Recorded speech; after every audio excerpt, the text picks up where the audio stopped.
तो आज का सेशन स्टार्ट करते हैं। Let's get started. पार्ट 8 पे हम पहुंच चुके हैं एरर डिटेक्शन क्वेश्चंस के, और ये रहा आज का पहला सवाल। So this is the first question of the day. बहुत ध्यान से पढ़िए और मुझे बताइए किस पार्ट में एरर है, which part is incorrect, everyone.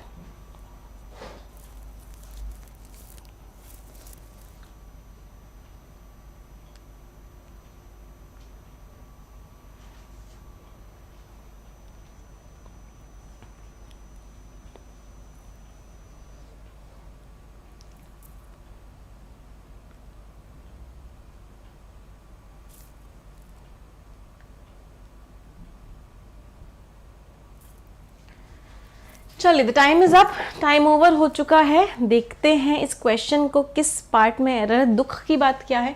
दुख की बात तो ये है कि इस सेंटेंस में कोई भी एरर नहीं है, लेकिन आप लोगों ने भर भर के एरर्स निकाल दी। किसी ने ए में, किसी में बी में, किसी ने सी में, किसी में डी में, जबकि कोई एरर इस क्वेश्चन में थी नहीं। बेचारा प्यारा सा, इनोसेंट सा, मासूम सा सेंटेंस था। टू अंडरस्टैंड, इस बात को समझने के लिए, what's wrong with these sentences, आपको अगर इस बात को समझना है कि इन सेंटेंसेज में क्या गलती है, एंड टू लर्न, और अगर आपको सीखना है how to write better ones, आप बेटर सेंटेंसेस कैसे लिख सकते हो, you need to take a moment, आपको थोड़ा सा समय निकालना होगा और आपको क्या करना पड़ेगा, ग्रामर सीखनी पड़ेगी।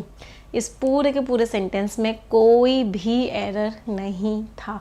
सेंटेंस बिल्कुल पाक साफ था, as crystal clear as water था ये सेंटेंस। हाँ, बट आप लोग तो टैलेंटेड हो ना, नो एरर में भी एरर निकाल देते हो। क्या एरर था? सिंपल सा सेंटेंस था, सब जगह ऑथर ने बिल्कुल सही सही चीज़ें लिखी थी। चलो नेक्स्ट क्वेश्चन।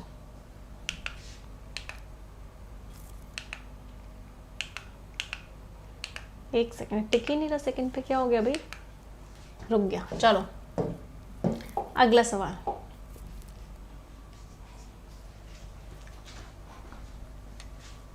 वंस में कोई गलती नहीं थी। वंस का मतलब था सेंटेंसेस।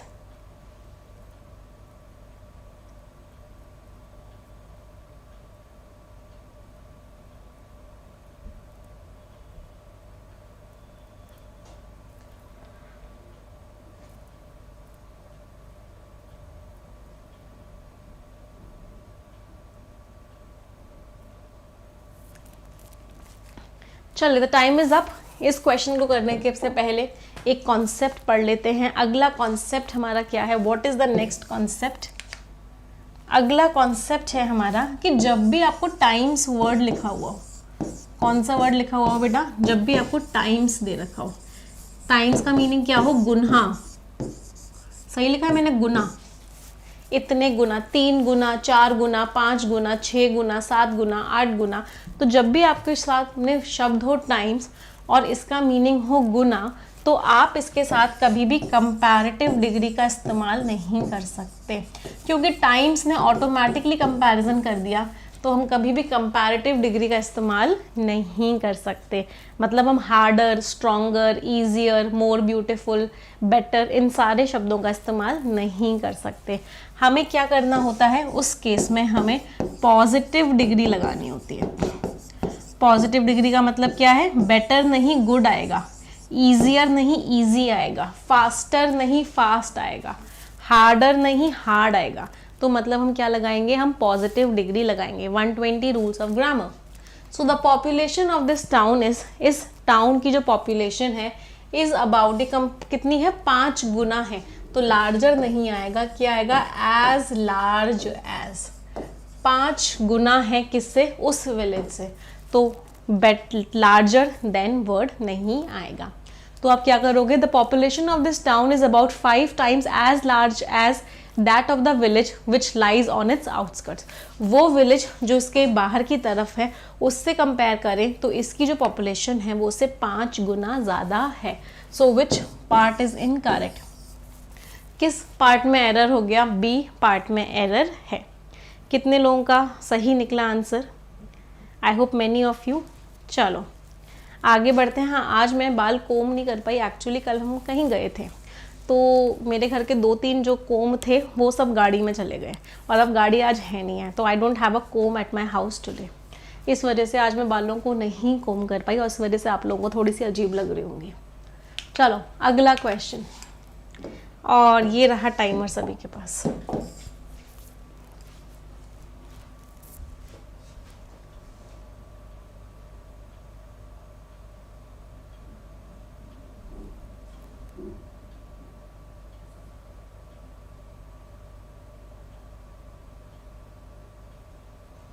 बताइए विच पार्ट इज इनकरेक्ट।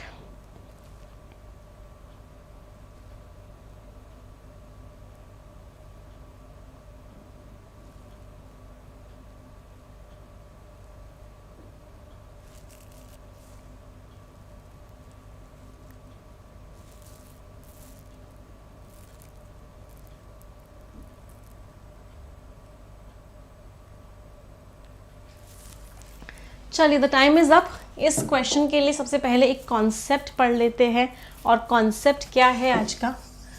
आज का जो कॉन्सेप्ट है वो बहुत ही इंपॉर्टेंट कॉन्सेप्ट है बेटा, इस कॉन्सेप्ट के ऊपर स्टार मार्क करना। ये कॉन्सेप्ट क्या कहता है कि क्वेश्चन और एक आंसर में बहुत डिफरेंस होता है। कोई मुझे बता सकता है, कोई एक सवाल होता है और कोई एक स्टेटमेंट होता है, मतलब उसका भले ही आंसर हो, तो इसमें डिफरेंस क्या होता है। पहला डिफरेंस सभी को पता है भाई, क्वेश्चन के आगे क्वेश्चन मार्क आता है, स्टेटमेंट के आगे फुल स्टॉप आता है। दूसरा डिफरेंस जो इन दोनों के बीच में होता है, जो कि एक बहुत इंपॉर्टेंट डिफरेंस है, वो है इनके स्ट्रक्चर का डिफरेंस। स्ट्रक्चर का डिफरेंस क्या होता है, क्वेश्चन में हमेशा हेल्पिंग वर्ब जो है सब्जेक्ट से पहले आती है। क्वेश्चन के केस में क्या होता है, हेल्पिंग वर्ब जो होती है वो हमेशा सब्जेक्ट से पहले आती है। मतलब एम आई, आर यू, तो अब देख रहे हो वर्ब जो है वो सब्जेक्ट से पहले है। लेकिन स्टेटमेंट में क्या होता है, स्टेटमेंट में सब्जेक्ट पहले आता है और जो उसकी वर्ब होती है वो बाद में आती है। तो जब आप इसका आंसर दोगे तो क्या होगा, आई एम, यू आर। क्या ये कॉन्सेप्ट सभी को क्लियर है। तो जब भी हम किसी क्वेश्चन की बात करते हैं तो क्वेश्चन के केस में हमेशा हेल्पिंग वर्ब पहले आएगी, सब्जेक्ट बाद में आएगा।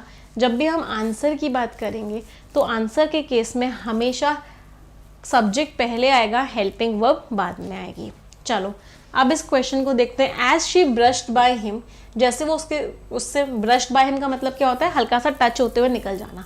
जैसे वो निकल गई उसको क्रॉस करते हुए अपने रास्ते में, रूम के लिए वो गई थी, रूम में गई थी किस चीज़ के लिए, ड्रेस करने के लिए। शी आस्क्ड हिम, उसने उससे पूछा वेयर हैड ही बीन। बेटा ये तो स्टेटमेंट है, तो ही पहले आएगा, हेल्पिंग वर्ब बाद में आएगी। तो वेयर हैड ही बीन नहीं आएगा, क्या आएगा, वेयर ही हैड बीन आएगा।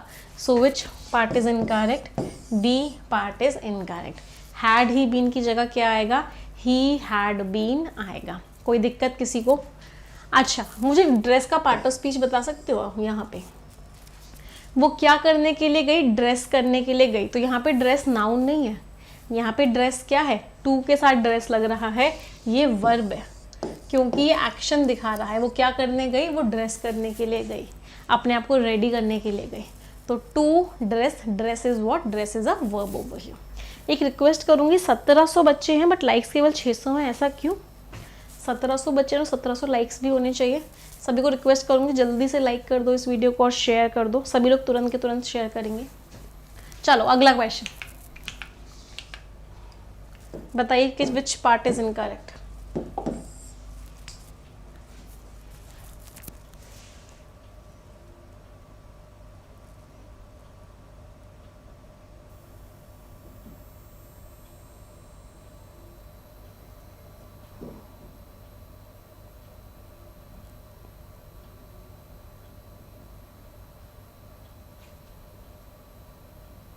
नहीं बेटा, टू के साथ वर्ब की फर्स्ट फॉर्म आती है, टू ड्रेस्ड नहीं आएगा, टू ड्रेस आएगा।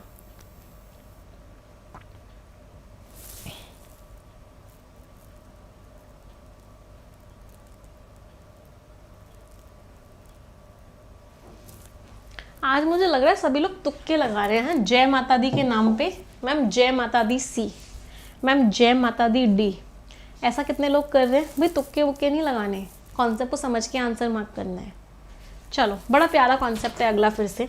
तो अगला जो प्यारा कॉन्सेप्ट है वो क्या कहता है, अगला कॉन्सेप्ट कहता है कि जब भी हम ना हिंदी में क्या बोलते हैं, हम हिंदी में बोलते हैं कि मैं एग्ज़ाम देने जा रहा हूँ, है ना। हिंदी में कैसे बोलते हो, मैं पेपर देने जा रहा हूँ, मैं एग्ज़ाम देने जा रहा हूँ। इंग्लिश में उसका जस्ट उल्टा होता है। हमेशा याद रखना, इंग्लिश में क्या होता है, स्टूडेंट्स एग्ज़ाम लेने जाते हैं, देने नहीं जाते। तो students take an exam, teachers give an exam. Students क्या करते हैं, दे टेक एन एग्ज़ाम। जो टीचर्स होते हैं वो give an exam. Teachers give करते हैं एग्ज़ाम, स्टूडेंट्स लेते हैं एग्ज़ाम। तो हिंदी में भले ही बोलो मैं एग्ज़ाम देने जा रहा हूँ, लेकिन इंग्लिश में क्या बोलोगे, I am going to take the exam. क्या एक कॉन्सेप्ट क्लियर है? हिंदी में देना इज इंग्लिश में लेना। वाह, what a theory, isn't it. चलो, तो अब इस क्वेश्चन को देखते हैं। Let's look at this question now. Most main stream universities in India, जो ज़्यादातर मेन यूनिवर्सिटीज़ हैं इंडिया में, वो अलाउ कर रही हैं बच्चों को, पर्टिकुलरली विमेन को और वर्किंग पीपल को, कि वो खुद से पढ़ें और यूनिवर्सिटी के एग्ज़ाम्स प्राइवेट कैंडिडेट्स की तरह दे दें। तो कोई भी स्टूडेंट होता है तो वो टेक करता है एग्ज़ाम, गिव नहीं करता, टीचर्स गिव करते हैं। सो विच पार्ट इज़ इनकरेक्ट? किस पार्ट में एरर हो गया? डी पार्ट में एरर हो गया। गिव की जगह क्या आएगा? गिव की जगह टेक आएगा। कोई दिक्कत किसी को? Any one, any problem? समझ में आ रहा है भाई या नहीं आ रहा? कितने लोगों को एकदम क्रिस्टल क्लियर हो रही है सारे कॉन्सेप्ट्स? जितने भी कॉन्सेप्ट्स पढ़ा है सब क्रिस्टल क्लियर है। बेटा बैंकिंग का पेपर दोगे, एसएससी का पेपर दोगे, एरर डिटेक्शन आएगा ही आएगा, चाहे प्री का पेपर हो चाहे मेंस का पेपर हो। ये कॉन्सेप्ट तो सबसे ज़्यादा स्ट्रॉन्ग बनाना ही बनाना है। हफ्ते में 3 दिन क्यों करवा रही हूँ इसे? द रीज़न बीइंग, रीज़न यही है कि ये टॉपिक आपका पीछा नहीं छोड़ने वाला, और इतने सारे कॉन्सेप्ट्स हैं, मैं चाहती हूँ कि मेरे सारे स्टूडेंट्स को कॉन्सेप्ट्स हमेशा के लिए याद हो जाए, इसीलिए बार बार ये क्वेश्चंस करवा रही हूँ, इसलिए फोकस के साथ पढ़ाई करो। चलो next question, and this is the timer for you.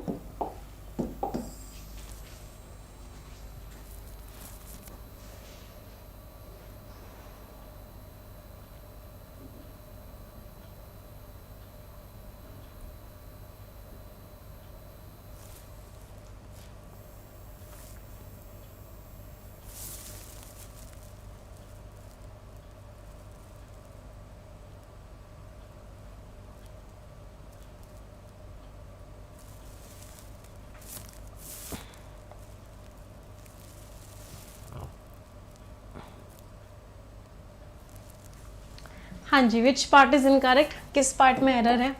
Broadcast and telecast. Broadcast and telecast क्या होता है? मैसेज को ऐसे फैलाना, एक जगह से मैसेज सब जगह पहुंचाना, उसको बोलते हैं ब्रॉडकास्ट करना या टेलीकास्ट करना।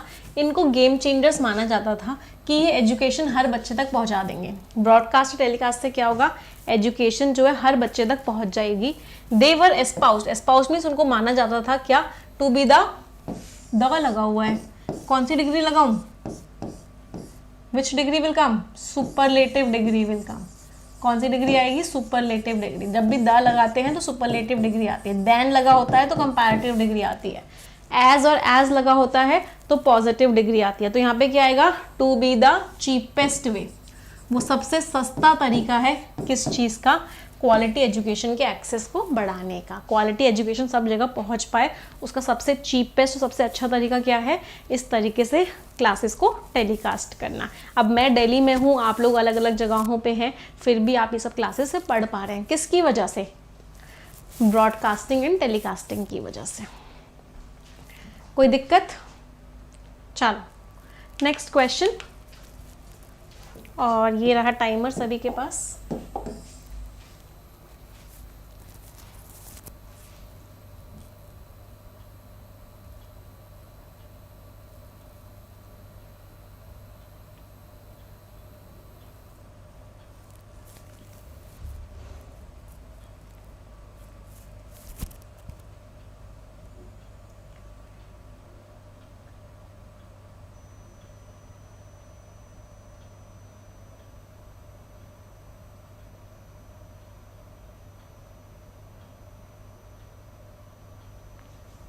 हाँ जी, क्या गड़बड़ है इस क्वेश्चन में?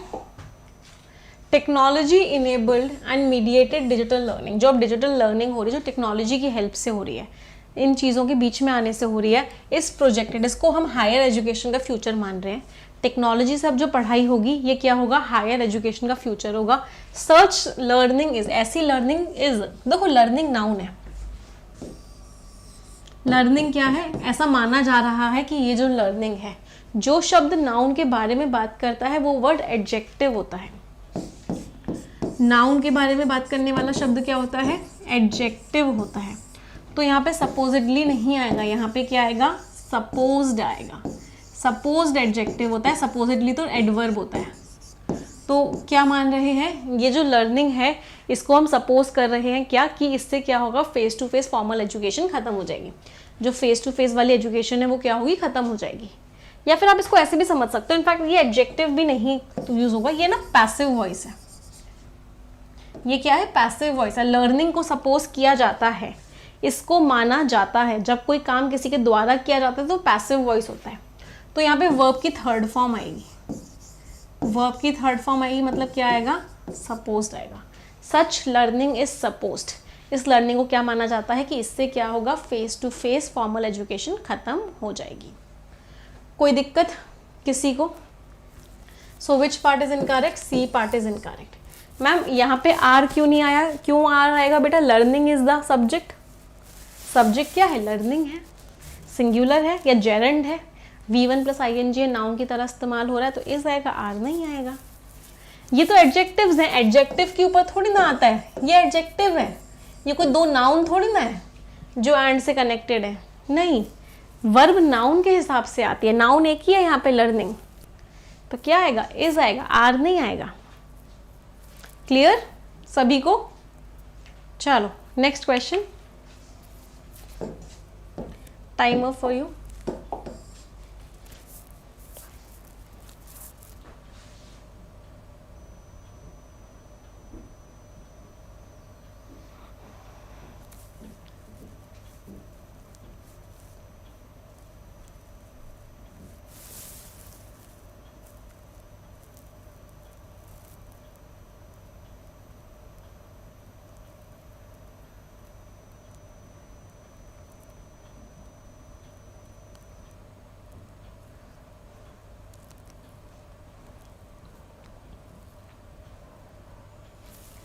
हाँ जी, क्या गड़बड़ है इस क्वेश्चन में? ये जो क्वेश्चन है ये मोस्ट कंफ्यूजिंग वर्ड्स का क्वेश्चन है।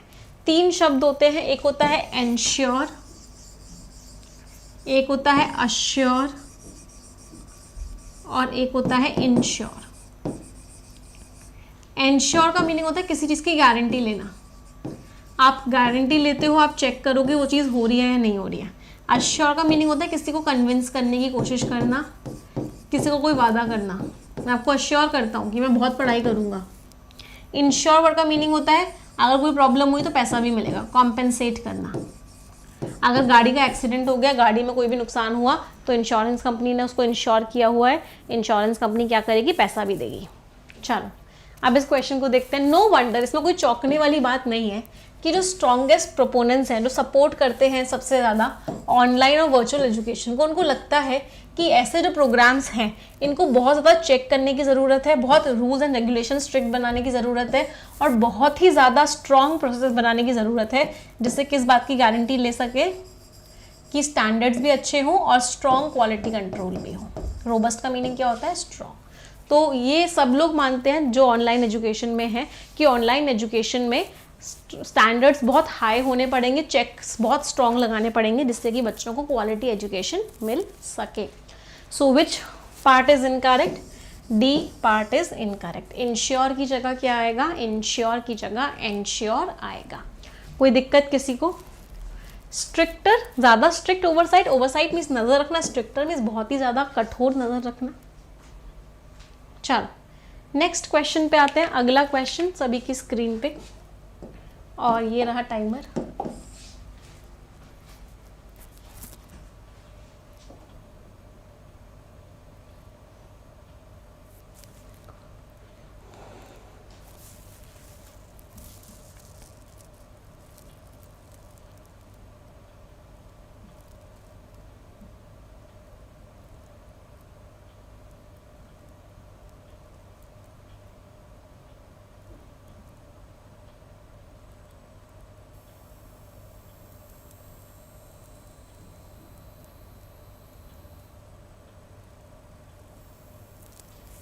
हाँ जी, टाइम इज अप। अब एक कॉन्सेप्ट और भी बड़ा प्यारा कॉन्सेप्ट है। ये कॉन्सेप्ट क्या कहता है, इस कॉन्सेप्ट को बेटा ध्यान से समझना, नहीं समझ में आया तो 2 बार पूछ लेना, बट ये कॉन्सेप्ट है बहुत important.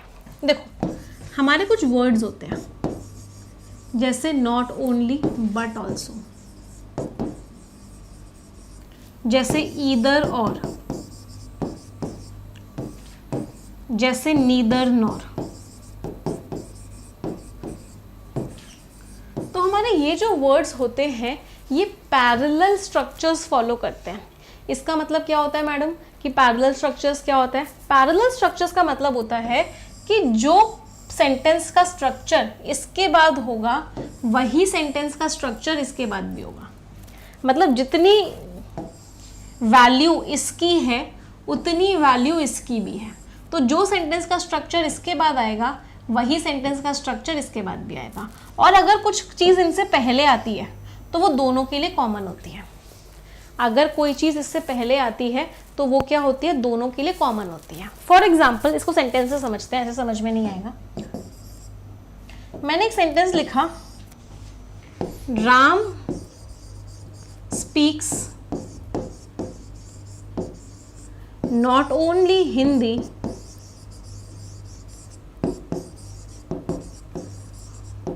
But also speaks English. इस सेंटेंस में मुझे बताओ एरर क्या है? राम जो है ना केवल हिंदी बोलता है बल्कि इंग्लिश भी बोलता है। तो देखो, नॉट ओनली, नॉट ओनली के बाद क्या है? यहाँ पे एक नाउन है। बट ऑल्सो के बाद लेकिन क्या आ गई? वर्ब आ गई। गड़बड़ हो गई भाई। नॉट ओनली के आगे अगर नाउन लगाया है, नॉट ओनली के आगे स्ट्रक्चर में नाउन है, तो बट ऑल्सो के आगे भी नाउन ही होना चाहिए था। ये जो स्पीक्स पहले लगा हुआ है, स्पीक्स दोनों का कॉमन है। जब ये स्पीक्स दोनों का है, इसका स्पीक्स भी यही है, इसका स्पीक्स भी यही है, तो इस दूसरे स्पीक्स की ज़रूरत क्या है? तो यहाँ पे ये दूसरा स्पीक्स नहीं आएगा। तो यहाँ पे सेंटेंस क्या बनेगा? Ram speaks not only Hindi but also English. Ram ना केवल हिंदी बोलता है बल्कि इंग्लिश भी बोलता है। क्या एक कॉन्सेप्ट समझ में आया सभी को? एवरीवन यस और नो? चलो, अब ये कॉन्सेप्ट समझ में आ गया तो इस सेंटेंस पे इस कॉन्सेप्ट को लगाते हैं। टू बी इफेक्टिव, इफेक्टिव होने के लिए उनको ज़रूरत है ना केवल बहुत सारे इन्वेस्टमेंट की, बल्कि वो ये भी डिमांड करते हैं। बट ऑल्सो के बाद वर्ब है भाई, बट ऑल्सो के बाद क्या लिखा हुआ है? वर्ब है। बल्कि वो ये भी डिमांड करते हैं, बट ऑल्सो के बाद वर्ब है तो नॉट ओनली से पहले वर्ब की ज़रूरत नहीं है।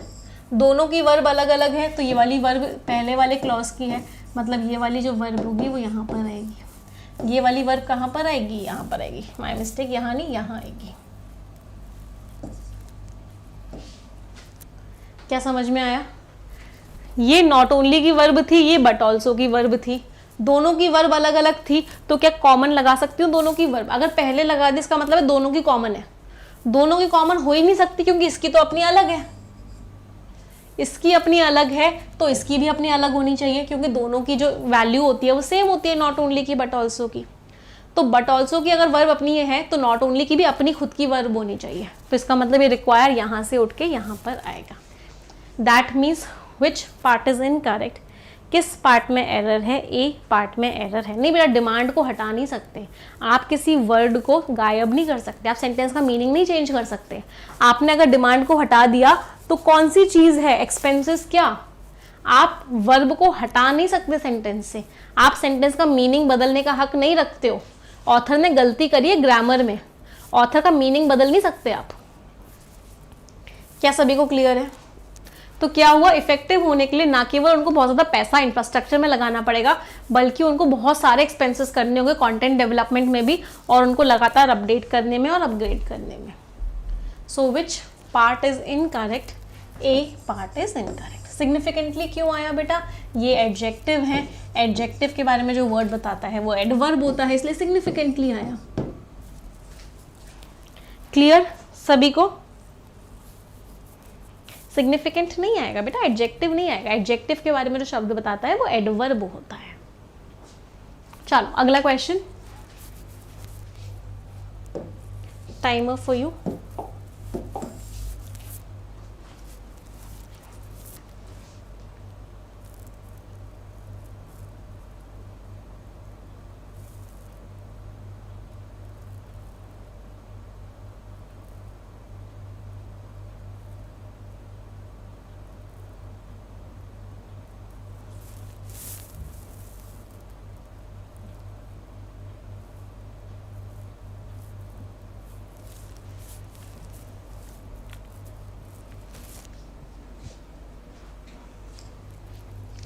चलिए टाइम इज अप। कुछ एमएसएमईज ऐसी हैं जो हाईएस्ट इंडस्ट्री स्टैंडर्ड्स पे ऑपरेट करती हैं। ज़्यादातर एमएसएमईज जो है आज के स्टैंडर्ड्स को मीट नहीं करती हैं। इसके ऊपर के, इसके ऊपर के, इसके ऊपर के। हाय रब्बा, फिर से गलती निकाल दी है। कोई एरर था ही नहीं इसमें, no error in this question. But आप लोग तो माहिर हैं गलती निकालने में भी। नो एरर के क्वेश्चन में कोई मिस्टेक दूर दूर तक नहीं थी इस क्वेश्चन में। Answer was option number E, no error. Highest के साथ मोस्ट नहीं यूज़ कर सकते। हाँ, तो मोस्ट कहाँ यूज़ हुआ है हाईएस्ट के साथ?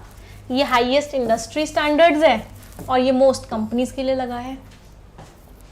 वेरी गुड, मतलब बेचारे इनोसेंट से सेंटेंस में आप लोग गलतियाँ निकाल ही देते हो। तो इस सेंटेंस में कोई भी एरर नहीं है।